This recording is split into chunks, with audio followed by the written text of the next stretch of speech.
8889 우리 교재에 참조하시기 바랍니다. 데살로니가 후서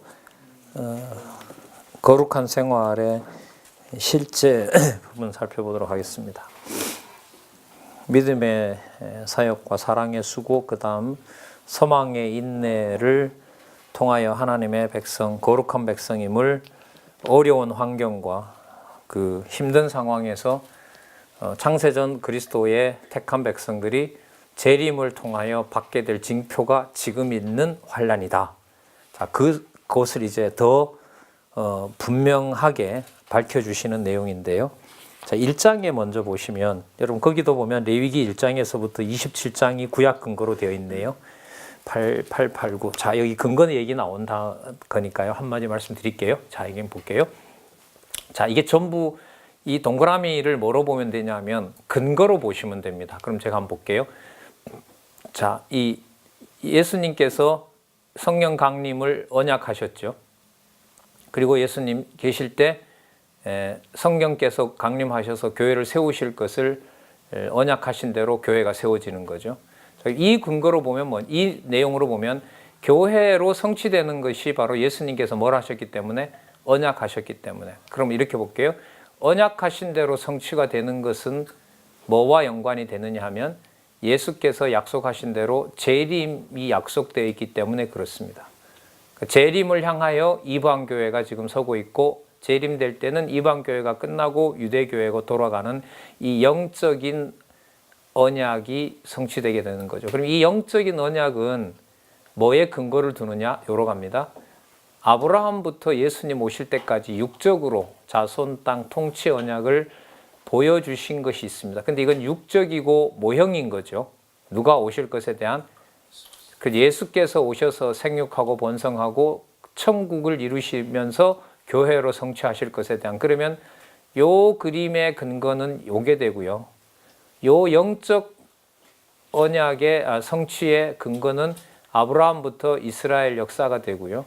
그 다음에 이 영적인 언약은 재림에서 끝나는 것이 아니라 예수께서 재림하시고 천년왕국 지나서 최후 심판하시는 것까지 그리스도의 성취 사역이 이루어집니다. 그럼 이게 우연히 일어난 거냐? 이게 아니고 어디에 근거를 둔다? 아담부터 그리스도까지의 모든 언약이 이루어진 것이 이것이다. 그럼 이 아담부터 그리스도가 오셔서 이루시는 심판은 창조부터 심판까지인데, 이거는 그냥 하나님이 급해서 만들어서 급하게 이루신 것이냐? 절대로 그게 아니고 어디에 근거를 둔다? 영원적 언약 성취에 근거를 둔다. 그러면 동그라미가 넓어지는 것은 이 동그라미를 보호한다는 의미에서 이게 뭐가 되고 있다? 근거가 된다. 그럼 여러분 이 속에 여러분들과 어떻게 보면 제가 들어가 있는 거죠. 그럼 차원으로 보면 우리가 이 차원이 있다면 이거는 지금 전체 약속이 이루어지는 거고, 신약이 이루어지는 거고, 창조부터 준비했던 것이 지금 심판으로 향하는 게 이루어지는 거고, 이것은 또 영원한 언약 성취가 되고 있다면, 예를 들면 여기에 있는 저를 보호하고 있는 동그라미를 한번 제가 세워볼게요. 이 동그라미 2개, 3개, 4개, 5개. 5개의 차원이 서로 연결이 되면서 여기에서 제가 지금 예수를 그리스도로 고백하게 하시는 거죠. 무슨 시대에? 성령 강림 시대에. 예수님 당시에는 그리스도를 통하여, 다윗 시대는 다윗의 입과 솔로몬의 말을 통하여, 다윗 전에는 아브라함, 이삭, 야곱의 후손들과 함께, 그 전에는 노아와 그 다음에 아담에게 제시한 대로 이렇게 되는 거죠. 그래서 이 그림은 근거로 본다면 여러분들과 제가 여기에서 성령께서 기록해 놓으신 말씀을 읽는 것과 관련된 모든 것의 근거가 우연히 된 것이 아니라 이렇게 언약하신 대로 이루고 있는 것이다. 이걸 여기다 붙여볼게요. 어느 동그라미든지 다윗이 하는 것도 아니고 아브라함이 하는 것도 아니고 예수께서도 본인이 인간으로 산 것도 아니고 성령 강림도 막연한 게 아니라, 여기 볼까요? 하나님께서 영원한 세계에 속한 영원한 생명을 창조와 심판 세계에 뭐 하고 계신다? 영생을 공급하고 계신다. 예수께서 성경에서 영생을 얻는 줄 알고 성경을 상고하거니와 그 성경이, 여기서는 하나님과 세계 관계도니까요, 바로 나에 대해서 증거한 것이로다. 영원한 세계, 이렇게 표현이 되겠죠. 그래서 이 그림하고 이 그림하고 붙여서 여러분 거룩한 생활과 관련해서 좀 서론을 시작했습니다. 자, 그 다음에 1장으로 들어가시면 합당한 성도의 생활을 하게 하시는 내용인데, 여러 이 데살로니가 후서는요, 데살로니가 전서에 비해서 그 재림하실 것에 대한 구체적인 징조를 더 선명하게 얘기해 주는 거예요. 그러면 왜 선명하게 얘기해 주겠어요? 지상에서 받는 환난과 고난이 더 약해지는 게 아니라 더 극심해진다는 걸 전제로 하는 겁니다. 그러면 이제 인간적으로 보면요, 환난이 더 극심해지면 누가 살아 계시지 않은 것처럼 보여요. 그죠? 그리스도가 우편에 가서 앉으셨다는데 죽었다는 걸 그렇게 포장해 놓은 거짓말로 들리는 거예요, 쉽게 말하면. 그러니까 사도 바울이 간 다음에 유대인들이 이렇게 꼬시잖아요. 야, 사도 바울이 제대로 전한 거라면 너희들 왜 그렇게 고통을 받아야 되느냐. 한마디만 양보해라. 안식일만 지켜라. 아무 소리 말고. 그러면 유대인들과 함께 너희들 잘 살 수 있다. 그래서 사도행전에 보면 그 유대인들에게 보고하러 올 때, 디모데를 처음에 불러서 같이 그 후배로 데리고 다니는 게 아니라 함께 사역자로 키워갈 때 디모데의 어머니가 유대인이었고 아버지가 헬라인이었으니까 뭘 시켜버려요? 할례 시키죠. 근데 그 사람밖에 안 시키죠, 사실. 어떻게 보면 그건 실수라기보다가 유대인들에게 복음을 전하는 걸 어떻게 보면 하나님께서 디모데에게 했지. 나중에는 그 할례를 절대로 하면 안 된다는 게 갈라디아서 내용하고 붙는 얘기거든요. 그러니까 그것도 좀 정리를 잘 하셔야겠죠. 자, 그러니까 이렇게 되는 거죠. 적그리스도들이 와서 뭘 그렇게 요란스럽게 하느냐. 사도 바울이 한 거에다가 플러스 하나만 해라. 안식일만 지켜라. 그리고 좀 더 지키려면 모세가 정해준 거 몇 개만 더 지켜라. 근데 그걸 목숨을 걸고 지키잖아요. 왜요? 그리스도가 머리 되신 걸 부정하는 걸로 나오니까. 예? 그러니까 지금 여기도 마찬가지죠. 뭘 그렇게 애써서 사도 바울 얘기를 자꾸 지키려고 하느냐. 근데 그건 사도 바울의 주장을 지키려는 게 아니라 성령 하나님께서 사도 바울을 통하여 전해준 진리를 지키는 것으로 가는 거죠. 근데 그 상황이 만만치가 않고 쉽지도 않고 더 핍박이 가해지는 거죠. 그렇게 본다면 여러분 누구라도 던질 수 있죠. 살아서 승천했다는 건데 사실 사도 바울은 승천한 거 못 봤을 텐데 어쨌든 만났잖아요. 다메섹 도상에서 승천하신 그리스도를 만나신 건데 그리스도가 살아 계시다면 교회가 왜 이렇게 핍박을 받아야 되느냐. 더 나아가면 존재하느냐 안 하느냐. 신존재에 바로 접근해 들어가는 물음이죠. 신이 존재하느냐 안 하느냐. 그래서 목사님 이런 기도 해보셨는지 모르겠지만은 죽더라도 그냥 당신이 존재한다는 것만 알려주고 죽이십시오. 뭐 이런 기도. 그게 어떻게 보면 가장 중요하잖아요, 사실. 당신의 살아계신 것을 보여준다고 하니까 여호와 계시니까. 예? 자, 보겠습니다. 어떻게 더 심해지는지요. 1장 1절에서부터 4절까지 보면 은혜와 평강을 기원하면서 합당한 신앙생활을 뭐하며요? 감사하며 생활하는데 만만치가 않습니다. 보겠습니다. 1절 바울과 실로아노와 디모데는 하나님 우리 아버지와 주 예수 그리스도 안에 있는 데살로니가인의 교회 정의가 길지요. 하나님 우리 아버지와 주 예수 그리스도 안에 있는 교회. 하나님 아버지와 주 예수 그리스도로부터 또 반복하죠. 은혜와 평강이 너에게 있을지어다. 이게 여러분 문법적으로 봐더라도요. 이 두 낱말이 반복한다는 건 현실의 상황이 쉽다 어렵다. 엄청 어렵다. 그러니까 누구 이름을 안 부르면 안 돼요. 하나님 우리 아버지가 살아계시고 주 예수 그리스도가 우리의 머리 되시는 게 맞습니까? 라는 것까지 몰아간 거죠. 하나님께서. 이 상황이 됐는데도 거기에 사도 바울을 하여금 간 것이 1, 2, 3장 간단한 편지 3장인 거예요. 분류되어 있는. 이 반복해서 일어나는 거죠. 하나님 우리 아버지와 주 예수 그리스도로부터 은혜와 평강이 너에게 있을지어다. 왜냐하면 쭉 설명합니다. 형제들아 우리가 너희를 위하여 항상 또 나옵니다. 특징 데살로니가 전후서의 특징 항상 고난받는데 항상 하나님께서 성령이 기뻐하시는 도를 전해주신다는 거 아닙니까? 이것이 당연하면 너희 믿음이 더욱 자라고 너희가 다 각기 서로 사랑함이 풍성함이며 그리고 너희가 참는 모든 여기 나오네 핍박과 환난 중에 너희의 인내와 믿음을 인하여 하나님의 여러 교회에서 우리가 친히 자랑함이라. 그러니까 자랑거리가 있는 거죠. 그러니까 무슨 얘기가 나오면 사도 바울이나 사도들은 뭐라고 했을까요? 데살로니가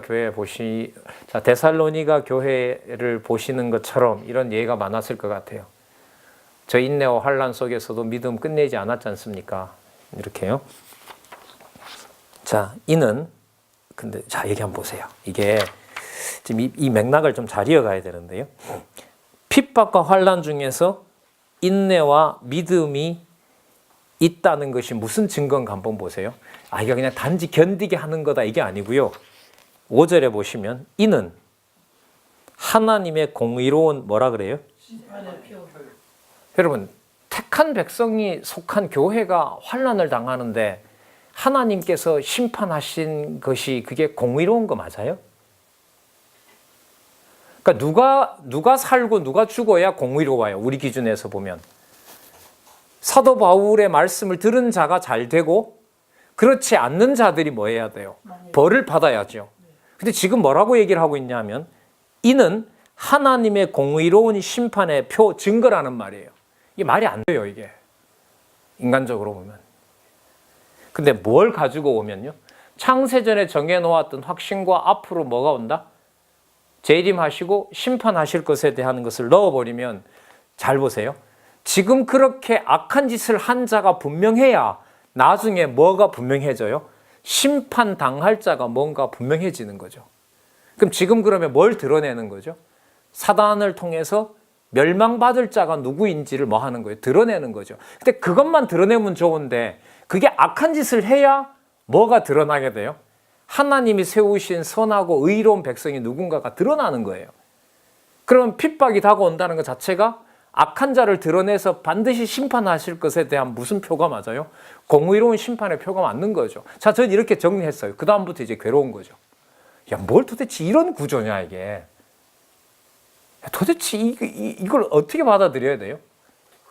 예를 들면 고진감래라고 좀 겪다 보면 뭐 좋은 게 온다 이렇게 말해야 되는데 이 데살로니가 후서가 그래서 목사님 이 디모데 전후서가 체제를 통한 무장에서 어떤 분들이 체제로 모으도록 하는 거냐 이게 데살로니가 후서를 꼭 넣어야 돼요. 그래서요 좀 인간적으로 좀 섞어서 말하면 신앙 말씀에 투철한 신앙의 선배를 몰라보면 지상의 교회 생활은 낙이 없습니다. 그냥 뭐 우리 선배들이 계셔서 그런 게 아니라요. 그리고 또 하나는 우리 빌립보서 4장 13절에 저희들이 확인했죠. 배우고 받고 듣고 본바. 자, 신앙생활을 했는데 배운 게 없어. 가르쳐준 선배가 없는 거죠. 그 다음에 받은 게 별로 없어요. 뭐 다난 세상에서 내가 잘해서 내가 받은 거야. 그리고 들었는데 세상에서 듣는 것과 다르게 들은 게 없어요. 본 것도 없어.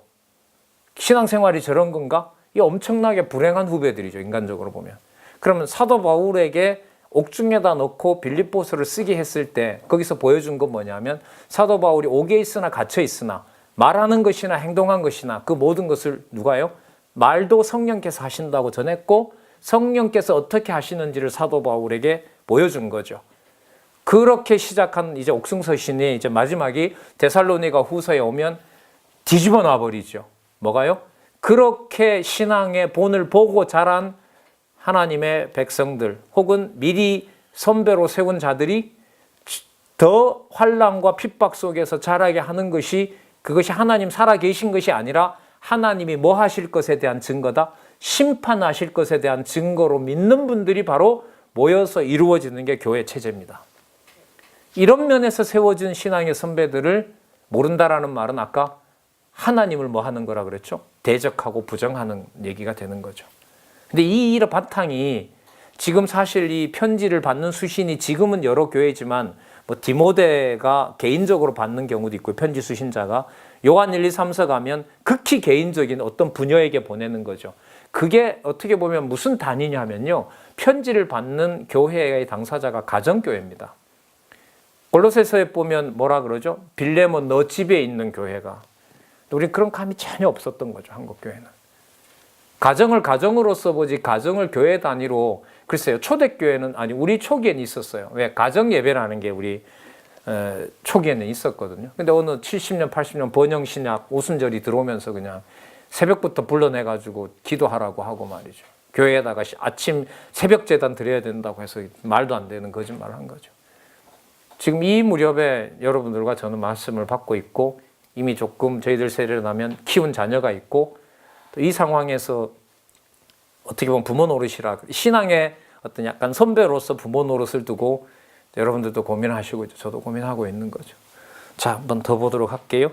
심판의 표요 너희로 하여금 하나님 나라에 합당한 자로 여기심을 얻게 하려 함이니 그 나라를 위하여 너희가 또한 뭘 받으리니 고난을 받으리니 너희로 환난 받게 하는 자들에게는 환난으로 갚으시고 환난 받는 너희에게는 우리와 함께 안식으로 갚는 것이 하나님의 공의니 나중에 그렇게 된다는 거죠. 주 예수께서 저희 능력의 전사들과 함께 하늘로부터 불꽃 중에 나타나실 때에 하나님을 모르는 자들과 우리 주 예수의 복음을 복종치 않는 자들에게 형벌을 주시리니 이런 자들이 주의 얼굴과 주의 힘의 영광을 떠나 영원한 멸망의 형벌을 받으리라. 지금 해주시려면 하루하루 그냥 그날 결산해서 보여주지 말이죠. 기약도 없이 이렇게 하나님의 교회를. 근데 분명한 건 5절입니다. 하나님의 공의로운 심판의 표라는 것입니다. 그래서 주의 강림 때까지 장차 받을, 그럼 우리가 성도들이 받는 게 고난이 영광입니까? 욕입니까? 영광이고 우리를 능력이 많아서 괴롭히는 그들은 무엇을 쌓고 있고요? 하나님의 진노를 쌓아가는 거고요. 예.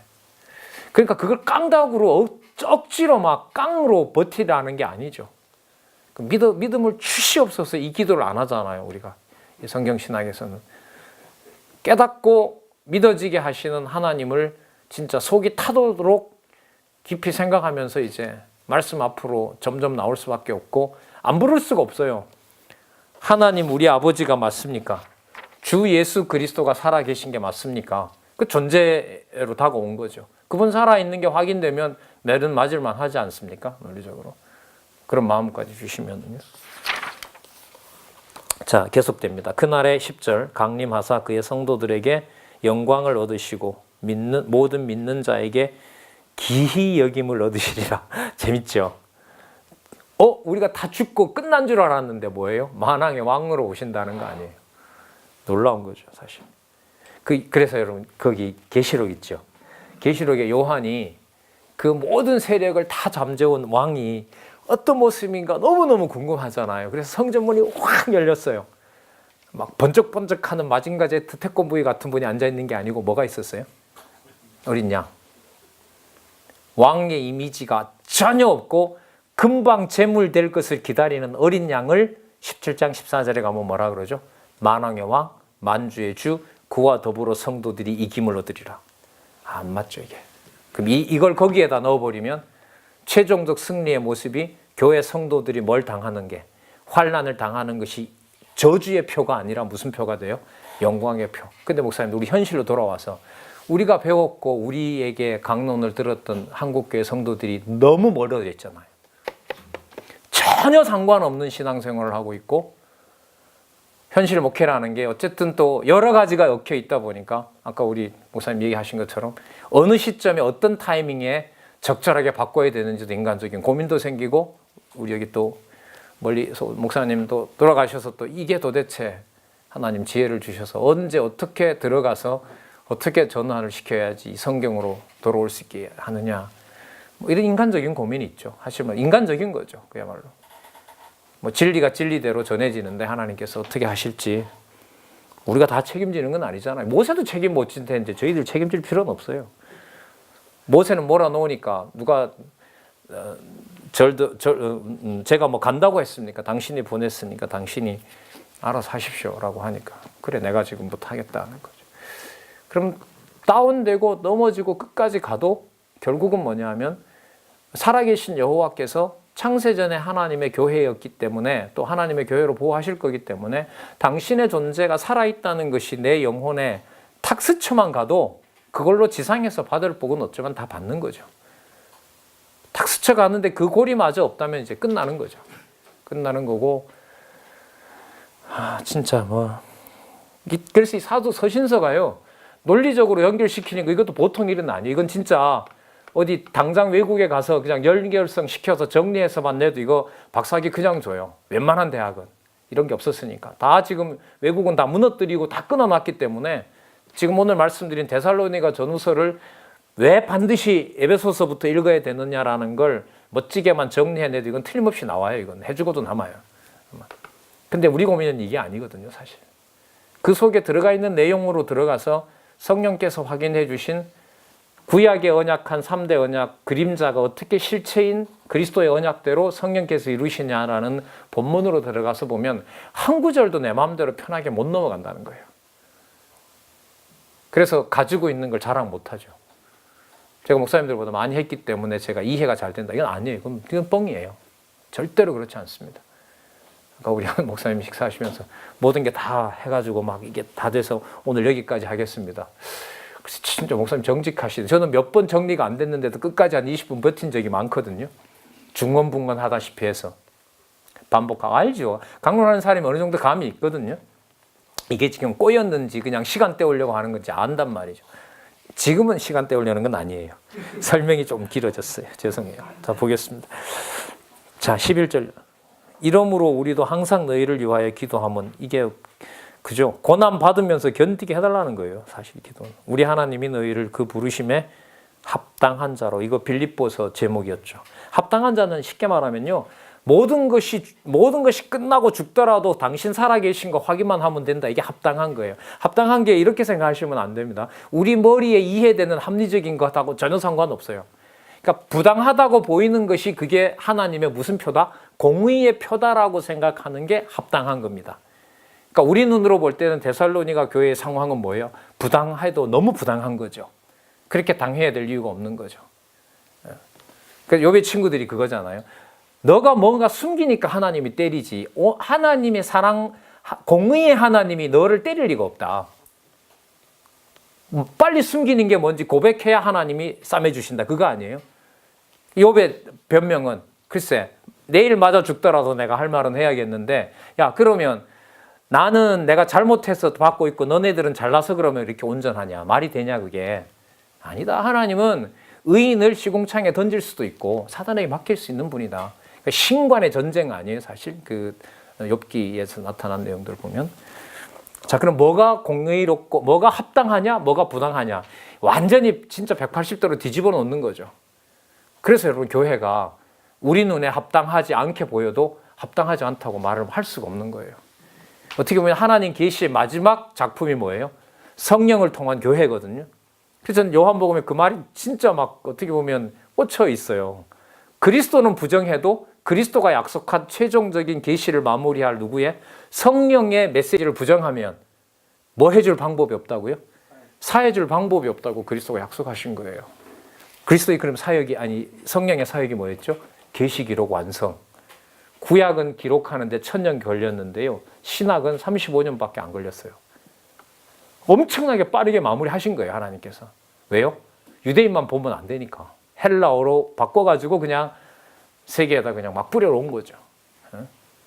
근데 이 말씀의 권위를 500년 전에 유럽에서 지킨다고 종교개혁이 일어났는데 그 이후부터 하나님은 야베 쪽에게는 뭐예요? 여호와 이름 안 줬죠. 그래서 그 헬라어로 번역돼서 라틴어로 나온 문헌이 근원이 된 모든 번역어들의 여호와는 한마디도 없습니다. 그래서 저희들 지금 남아있는 과제가 뭐냐면 저는 뭐 저자가 살아 계실 동안에 하고 싶은데요. 꼭 하고 싶은 마음이 많이 생기는데 신약 성경에 여호와라는 개념이 들어가서 성경 번역하는 게 저희들 마지막 전 일이라고 봐요. 개인적으로라도 그렇게 해서 출판해서 읽고 싶어요, 사실. 예. 근데 이제 제가 좀 확인해 보니까요. 누가복음과 사도행전에 나오는 주라는 말은요. 한 80%, 10개가 나오면 8개는 다 여호와로 바꿔놔도 아무런 문제가 없어요. 유대인들이 지금 그렇게 성경을 번역해 놓고 있고요. 유대인들은 원래 언어가 헬라어니까 자기네 나라 말로 뭐 해야 돼요? 다시 바꿔야겠죠. 그 히브리어로. 왜 신약 성경은 헬라어로 되어 있으니까. 그럼 그 헬라어를 히브리어로 번역을 했어요. 그랬을 때 누가복음과 사도행전에 글쎄요. 제가 확인한 건 한 10개 찾으니까 4개 정도는 여호와로 바꿔 놨더라고요. 여호와로. 이미 시작이 된 거죠. 사실 우리 16년에 이 괴로운 구조가 이미 예루살렘으로 가 있고요. 지금 2,000권 찍었으니까 거기도 어디 가서 누가 뭘 어떻게 보고 있을지 사실 우리는 모르죠. 예. 자, 보겠습니다. 합당과 부당하다는 기준을 바꿔버렸습니다. 12절 또 나오죠. 우리 하나님과 주 예수 그리스도의 은혜대로 우리 주 예수의 이름이 너희 가운데서 영광을 얻으시고 너희도 그 안에서 영광을 얻게 하려 함이라. 문장이 긴데요. 한마디는 주 예수 그리스도의 영광입니다. 그게 뭐 한 거죠? 그게 합당한 겁니다. 이것만 이제 기억나면 되는 거죠. 목사님들 목회 일정 그때 왜 일어났느냐, 그런 일이 왜 생겼느냐, 어떻게 보면 답이 딱 나와요. 주 예수 그리스도의 영광이 성경의 핵심이기 때문에 그 영광스러움을 교회의 본래 목적에 맞추도록 하나님께 섭리해 오신 거죠. 남아있는 시간이 있다면 그게 그쪽에 맞추어서 내 가정에서부터 진리의 말씀을 양육하는, 그 번영신학의 논리로 가면 아니죠. 내 가족은 내 가족이고 일단 잘해서 내가 예를 들면 세습하는 것처럼 내가 물려줘야죠. 그건 성경과는 무관한 거죠. 자, 보겠습니다. 굳은 믿음의 생활로 생활한다는 건데요. 참 이런 것도 그렇죠. 이렇게 흔들어 놓고 뭐 해요? 굳은 믿음의 생활을 하도록 하시니까 안 흔들어 놓고 토대를 좀 유지되면 좋은데 완전히 갈아엎는 전복이 일어나는 일 속에서 굳은 믿음의 생활을 허락을 하신다. 우리 방식이 아니죠. 그걸 굳이 쓴다면 그걸 뭐라 불러요? 그걸 여호와의 주권성이라 부릅니다. 언약하시고 성취하시는데 누구 방법대로 해요? 여호와의 방법대로 해요. 그걸 여호와의 주권성이고 그걸 드러내는 것을 성도들은 배워나가는 과정을, 인정하는 과정을 찬양이라고 부릅니다. 여호와의 주권성 찬양. 우리가 마태복음부터 시작했기 때문에 사실 이 구약이 계속 뭐예요? 좀 아쉬워요. 사실 우리 목사님들한테는. 이건 이제 경동 강좌라든지 다른 강좌의 저자 강의가 나와 있기 때문에 공부를 하실 때요. 오늘 제가 아까 레위기 1장에서부터 27장까지가 왜 데살로니가 전후서가 되는지 목사님들 레위기 26장을 가지고 좀 고민하자고 말씀을 드렸고요. 또 하나는 오늘 이제 주로 데살로니가 전후서가 나가는데 이 데살로니가 전후서의 근거가 레위기뿐만 아니라 창세기부터 말라기까지 전체의 근거가 될 수 있거든요. 그럼 이것하고도 무슨 관계가 있는지 뭐 다음에 만나서 풀 문제는 아니죠. 앞으로 계속해서 공부해 가야 될 내용이라고 보시면 됩니다. 자, 2장 1절입니다. 형제들아 우리가 너희에게 구하는 것은 우리 주 예수 그리스도. 이게 가장 많이 나타나죠. 우리 교회잖아요. 그분의 머리 되시죠.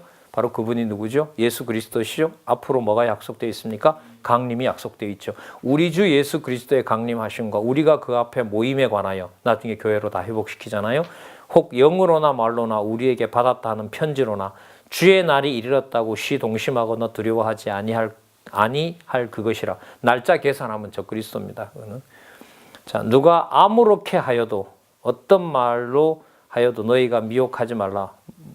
속이지 못하게 하라 이 말입니다. 왜냐하면 다음과 같이 증거를 제시합니다. 자, 먼저 배도하는 일이 있습니다. 그럼 이 배도는 뭐로 보시면 되냐면요. 성경 계시 기록이 끝났다는 말은 성령의 사역의 토대가 마련이 된 거거든요.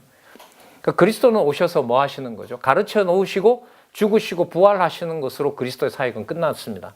누구를 약속하셨어요? 성령을 약속하셨잖아요. 성령께서 오셔서 본인 사역의 마무리를 아까 말씀드린 것처럼 1000년 동안에 기록했던 구약에 비해서 엄청나게 빠른 시간에 60년경에 시작된 55년, 58년 말하는데요. 그냥 뭐 정확한 연도는 아니니까요. 대충 봐도 되잖아요.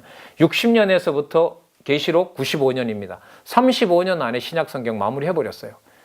좀 인간적으로 말하면 하나님 바쁘신 거죠.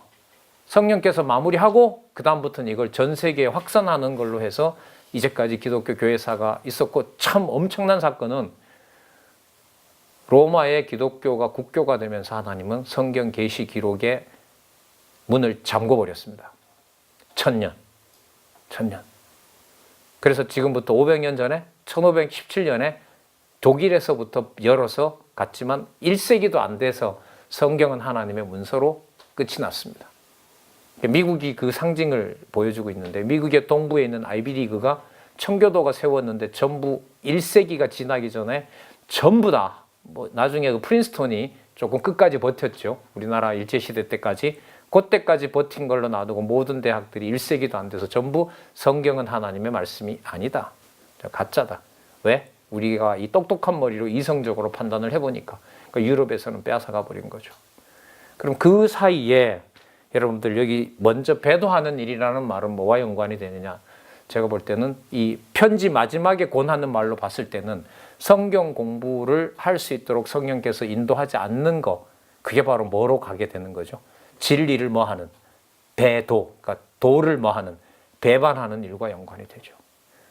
그럼 성경을 성경대로 전하지 않는 일이 벌어지는 거, 이거는 가장 무서운 심판이죠. 그래서 여러분들 아시는 것처럼, 들으신 것처럼 중세 천년 보다가 더 썩었다는 게 왜요? 눈앞에 중세는 아예 성경을 못 보도록 잠궈놨으니까 더 할 말은 없는데, 줄잡아 한국교회 성도들 한 가정에 2권씩만 치더라도 교회 안 나간 분이었다면 아마 대한성서공예는 수천만 권 팔아먹었을 겁니다. 2천만 권 어마어마한 액수죠, 사실. 저작권도 지들이 아니면서 말이에요. 돈 받고 팔고 말이에요. 세상의 어떤 법적 논리로 말이죠. 자, 그럼 이 배도하는 일은 이 사도 바울의 디모데 후서에 가서 나중에 어려서부터 성경을 알았노니 라고 하는 우리가 너무나 잘 아는 디모데후서 3장 16절의 그 권면으로 보면 배도하는 일의 구체적인 사건은 뭐냐면 기록된 하나님의 말씀을 뭐하는? 배반하는 일들이 벌어지는 것. 이게 바로 배도하는 일입니다. 그게 무슨 징조냐면 악의 마지막 종말이 오는 신호가 된다는 거죠. 더 읽어볼게요. 먼저 배도하는 일이 있고 저 불법의 사람 곧 멸망의 아들이 나타나기 전에는 이르지 아니하리라. 그러니까 그리스도가 온다는 말에 속지 말라. 이거 왜 하냐면 내일 오는데 뭐하러 재산을 모아놨냐, 이것 때문에 그래요. 좀 쉽게 말씀드리면, 그러니까 그리스도가 뭐라 그러셨냐면 속히 오리라고 했잖아요. 그 속히 오는데 곧 오신다고 하니까 봐라, 여러 징조들이 있지 않느냐. 이 사람들에게 가장 흔들리는 게 나중에 뭐였냐면요, 예루살렘 성전이 멸망했을 때 바로 누가 오는 줄 알아요? 그리스도가 오는 줄 알아요. 왜냐하면 예수님이 그래 설명을 했거든요. 예루살렘 성전이 멸망하는 것이 그리스도가 오실 징조라고 예수님이 실제로 말씀을 하세요. 그런데 그 사이에 뭐가 들어가 있어요? 이방 구원이 얼마나 되는지를 예수님은 말씀을 안 하셨다고. 이방인이 들어온다라고 하고 먼저 된 자가 나중되고 나중된 자가 먼저 된다고 했는데 이방인의 시대가 얼마만큼 숨어 있고 얼마만큼 되어 있는지의 비밀은 예수님이 구체적으로 얘기를 안 하셨어요. 성령께서 오셔서 단지 땅끝까지 복음이 증인이 되리라고 약속을 해주셨는데 그게 이제까지 2000년 교회사 동안 진행되고 있는 거죠. 그러면 적어도 유대인들과 함께 유대인들 기준에서 보면 예수님은 언제 오셔야 되느냐?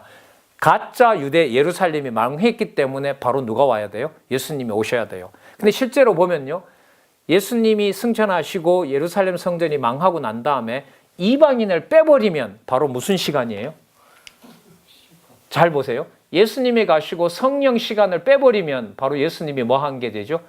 그 초림 다음에 바로 재림이 와요. 근데 이 교회 시대라고 이른바 말하는 이방인에게 복음 전해지는 시대를 계산을 못했던 거죠, 초대교회 성도들은. 그러니까 징조를 뭘로 보면 예수님이 예루살렘 성전 무너진다 했잖아요. 그럼 예루살렘 성전이 무너지면 바로 누가 오신다? 예수님이 오셔서 지배할 줄 알았죠.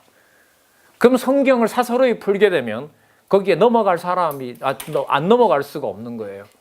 그래서 지금 이 말씀 같은 경우에 보면 사도 바울이 이제 이게 막 극도의 혼란이 오고 그런 것 사이에 교회 성도들이 혼란이 오고 상황은 그야말로 무슨 판이 되고 성도들의 연보나 뭐다 규모가 전부 다 사라져버리고 그 사이에 버틸 사람은 힘겨워서 도대체 있는 건지 없는 건지 막 몰려가고 있고요. 그 사이에 일어나는 일이 성령께서 뭐 하시는 거냐 하면 거룩한 성도가 누군지를 무장시킨다는 거죠. 그런 분들이 모여서 아름다운 교회를 세우도록 하시는 내용이 디모데전서, 빌레몬서 내용입니다. 그래서 요 연결성이 대단히 중요합니다. 예, 진짜. 자, 더 보도록 할게요. 배도하는 4절입니다. 저 대적하는 자라 범사에 일컫는 하나님이 숭배함을 받는 자 위에 뛰어나 자존하여 하나님의 성전에 앉아 자기를 보여 하나님이라 하느니라. 여러분 앞으로 지금도 등장을 이미 했는지도 모르죠. 종교 통합, 최고의 종교 수장 문제요. 지금 세계는 그렇게 가고 있죠. WCC가 더 강화되어서요. WCC 속에 한국교회 어느 부분도 안 들어간다면 세계의 종교를 인정할 수 없습니다라는 날이 올 수도 있습니다. 그 기구가 만약에 강화된다면. 그러면 사람 중심으로 보이는 그것을 비성경적이라고 해야 된다면 그야말로 어떻게 보면 견뎌야 되거나 싸워야 될 어떻게 보면 대상이라고 할 수가 있겠죠. 자, 저는 대적하는 자라 범사에 일컫는 하나님이나 숭배함을 받는 자 위에 뛰어나. 하나님보다 뛰어나. 자, 그 다음 잘 보세요. 뭐 한다 그래요? 자존하여라고 나오죠. 거의 누구처럼 보인다는 거예요. 하나님처럼 보이는 거예요. 자존자가 여러분들 그거 아니에요? 자기 스스로 존재한다. 그럼 뭐와 방불해요? 누구랑? 하나님과 방불한 자죠. 그래서 나중에 그리스도가 오실 때 하나님이 없다고 하는 정도로 대체할 만한 적그리스도가 나타나게 됩니다. 이게 어느 방향으로 갈지는 모르죠. 그 유대인들의 저 땅에, 이스라엘 땅에 그 마음의 성당이 끝나고 그 양쪽에 있는 동방교회, 서방교회가 끝나고 그 자리에 예루살렘 성전이 회복되면서 모든 통합이 시도되는, 종교 통합이 시도되는 날이 글쎄요, 여러분들과 제가 살 때 일어날지 모르겠지만은 그게 일어난다면 뭔가 재밌는 일이 벌어지고 있는 거죠. 유대인의 거대한 자본이 움직여서 자기네들의 돈줄에 줄을 서야 만약에 먹고 살 수 있다면 얼마든지 그게 가능할 수도 있겠죠. 여러분, 우리나라 요즘 주식 엄청 뒤집혀지지 않아요?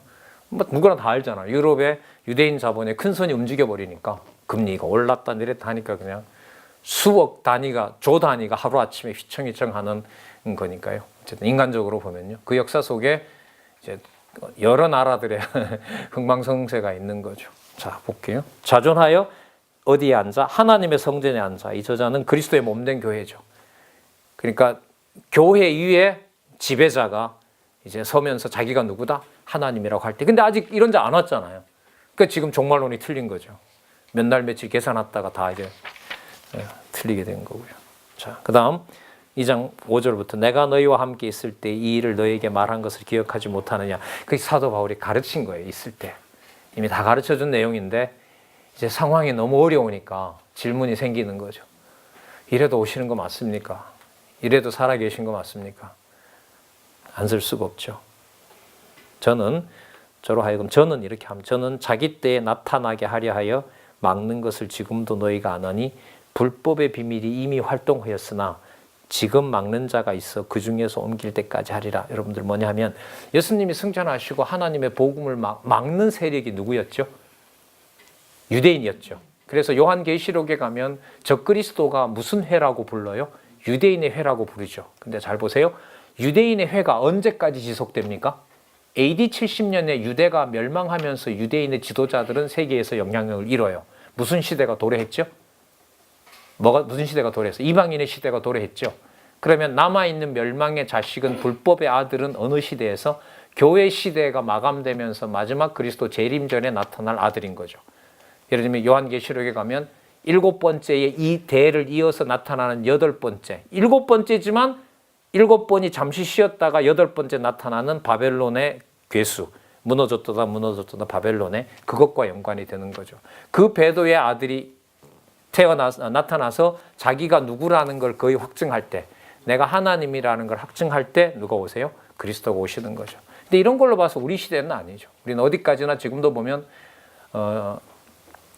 이방의 백성들이 더 목말라 있는 시대에 우리가 살고 있고, 그렇게 보시면요, 목사님, 우리가 복음 전해야 될 대상이 있는 게 얼마나 행복한지 몰라요. 이게 무슨 시대가 남아있다는 확인인 거죠. 우리가 복음 전하고 그리스도께서 임하실 날이 아직은 아니다라는 거고, 우리가 복음 전할 시대가 우리 시대라는 걸 어떻게 보면 알려주고 아직도 들을 사람들이 있고, 적어도 목사님들, 글쎄 아까 우리 목사님처럼 이걸 그렇게 안 하고 하루아침에 바꿨다 해도 적어도 몇 명은 목사님 말씀 따라올 사람이 있다는 것 자체가 아직까지 어느 시대에, 이방인 시대에 하나님이 내려주는 복은 특히 이제 한국 교회로 보면 어마어마하게 있는 거죠. 여유의 가능성이라는 것이. 감사한 거죠. 아직 사실. 썩었다 해도요. 네. 자, 그러면 이 지금 막는 자들은 누구냐 하면 유대인이 설쳐버리니까, 이 글을 쓸 때요, 유대인이 설쳐버리니까 누가 나타날 수 없어요? 불법이 나타나서 설칠 수가 없는 거죠. 유대인이 하도 설쳐버리니까. 그게 여러분들 설명이 되어 있습니다. 여러분, 이런 주석들은 중요합니다. 제가 좀 확인한 바로는 소설 씁니다. 이 부분 가지고. 이게 바로 누구다라고 지목을 하면 끝납니다. 자, 지목 여러 명 합니다. 종교개혁 시대는 이걸 누구라고 지목한 줄 아세요? 교황이다. 여러분 교황과 같은 거짓 지도자가 그때만 있습니까? 지금도 있습니까? 지금도 있는데 괴수가 누굽니까? 누굴까요? 로마 교황일까요? 한 부류일 수도 있겠죠. 그리스도를 머리로 하지 않는 또 다른 인간 집단이라면 거기도 한 부류가 있을 수 있겠죠. 그리고 또 어디에도 있어요? 저는 아니겠죠. 저는 아니겠죠. 아니죠. 이게 나중에 누군가가 통합해서 이제 하나님처럼 행세하는 날이 오면 그리스도가 오시는 날이 되겠죠. 그럼 그때는 그 사람 말을 안 듣면 안 되니까 그 어떤 불법의 적그리스도를 거부하면 못 사니까 세상 어디에도 하나님이 없이 그가 다 지배하는 어떤 나라가 오겠죠. 사실 지금은 아닙니다. 지금은 아니고 아직 복음 들을 분들이 얼마나 많은데 우리 주위에는 적어도 모르죠. 내일 아침에 환경이 바뀔 수도 있겠지만. 자, 8절 그때에 불법 판자가 나타나리니 주 예수께서 그 입의 기운으로 저를 죽이시고 강림하여 나타나심으로 패하시리라. 다시 말해서 주 예수께서는 반드시 뭐한다? 강림하신다는 겁니다. 자, 더 설명을 합니다. 상황이 심각한 만큼 악한 자의 임함은 사단의 역사를 따라 모든 능력과 표적과 거짓 기적과 불의의 모든 속임수로 멸망하는 자들에게 임하리니. 여러분 아까 진리를 배도한다 그랬죠. 진리를 듣지 않게 되면 표적을 행하게 되면 사람들이 그가 누군 줄 알 수밖에 없어요. 메시아인 줄 알 수밖에 없죠. 근데 한국교회가 이걸 다 경험하게 하셨거든. 진짜 메시아같이 완벽하게 속아서 인생 다 바치고 가정 다 바치고 돈 다 바치고 해서 속은 사람이 한두 사람 아니잖아요. 그러니까 진리의 말씀을 모르고 어디에다 맡겨버려요? 당신이 메시아 같은 능력을 조금만 보여줬는데도 한국교회 성도들이 거기 다 가버렸잖아요. 다 망쳐져 버렸고. 자, 그러면 여기에 보시면 누구에게 임한다 그랬죠? 멸망하는 자들에게 임한다. 이는 왜냐하면 저희가 뭘 받지 아니하여? 뭘 받지 아니했다고요? 진리의 사랑을 받지 아니하여. 여러분 진리와 함께 기뻐하고 맞죠? 고린도전서 13장 사람장에 보면 진리와 함께 기뻐한다. 뭐는요? 사랑은. 그 진리 뺀 사랑은 없습니다. 목회도 물론 없어야 되고요. 목회 사역도 없어야 되고. 진리 빼면 사랑을. 그럼 다르게 말하면 진리가 전해지면 내가 사랑을 못 받더라도 누구의 사랑은 확인하는 거죠? 그리스도의 사랑은 확인하는 거죠. 참 귀중한 말 나오죠? 진리의 사랑을 받지 아니하며 구원함을 얻지 못하느니라. 이러므로 자, 설명을 합니다. 그 목적이 뭐냐 하면요. 하나님이 유혹을 저희 가운데 역사하게 하사 거짓 것을 뭐 하겠대요? 믿게 하셨어요. 진리를 믿지 않고 불의를 좋아하는 모든 자로 뭐 하게 하려고? 심판받게 하려고 합니다. 심판받게 하려고. 그럼 여러분 딱 정리가 돼요. 한국교회사가. 한국교회사, 현대교회사가 진리의 사랑을 받지 않으면 무슨 일이 벌어지는지의 현재의 결과가 전부 다 서로 속고 속여서 교회 나오면 복 받고 그런 것처럼 보이는 현상들을 가지고 부풀려서 얘기해버렸고 진리를 대체하고 뭘 그렇게 성경 알려고 하냐 그러고 도대체 어떤 나라가 어떤 교회가 그래 성경을 따져서 물으면 성경을 너무 따지면 뭐 된다 그래요? 이단 된다 그러고 어디 교회사도 없는 말들이 횡행한 게 여러분들 한국교회 아닙니까? 자, 다시 한번 주목할까요? 저희들 진리의 사랑을 받지 않게 하는 유혹의 영을 보내서 뭘 준비하고 계셨다? 불법의 심판을 준비하고 계셨다는 거죠. 불법한 자에 대한 심판을 받게 하는 거죠. 자, 그러면 2장이 이걸로 끝나면 사실 우리는 조금 불안하죠. 그러나 그렇게 넘어갑니다. 그러나 누구는요? 택함 받은 백성들은 삼위 하나님이 이렇게 됩니다. 삼위 하나님이 영원하신 하나님께서 돌보신다. 이게 여러분 2장 13절에서부터 17절입니다. 2장 13절에서 17절 잘 보세요. 13절 주의 사랑하는 형제들아 우리가 또 나오죠. 항상 감사하는 거죠. 항상 너희를 위하여 마땅히 하나님께 감사할 것은 하나님이 처음부터 너희를 택하사 성령의 거룩하게 하심과 진리를 성령의 거룩하게 하심. 그 다음 두 번째 진리를 믿음으로 구원을 얻게 하심. 그러면 여기 목사님 결론으로 갈수록 데살로니가 전후서의 주제가 성령께서 거룩한 성도의 생활을 하게 하신다는 거 맞아져요? 안 맞아져요? 맞아가고 있죠. 그럼 이 제목이 제가 볼 때는 성경적으로 달려있는 제목이다. 이렇게 확인하는 겁니다. 저는. 한 번 읽으면 될까요? 여러 번 읽어야 될까요? 많이 읽어야 될까요? 많이 읽어야 됩니다. 성경적인지 아닌지 확인해야 전달할 수가 있으니까. 네. 그래서 여기 나중에 목사님 연구해 보시면 알겠지만 이 서신서가 진도가 잘 안 나갑니다. 마태복음부터요. 어떻게 보면 죄송합니다. 좀 각오하셔야 돼요. 맥 잃어버리면요. 나도 모르는 사이에 어느 순간에 뭐가 넘어가냐. 설교로 넘어가요. 참 묘하더라고요. 그게. 딱 맥을 놓쳐버리잖아요. 시간은 아직 20분 남았죠.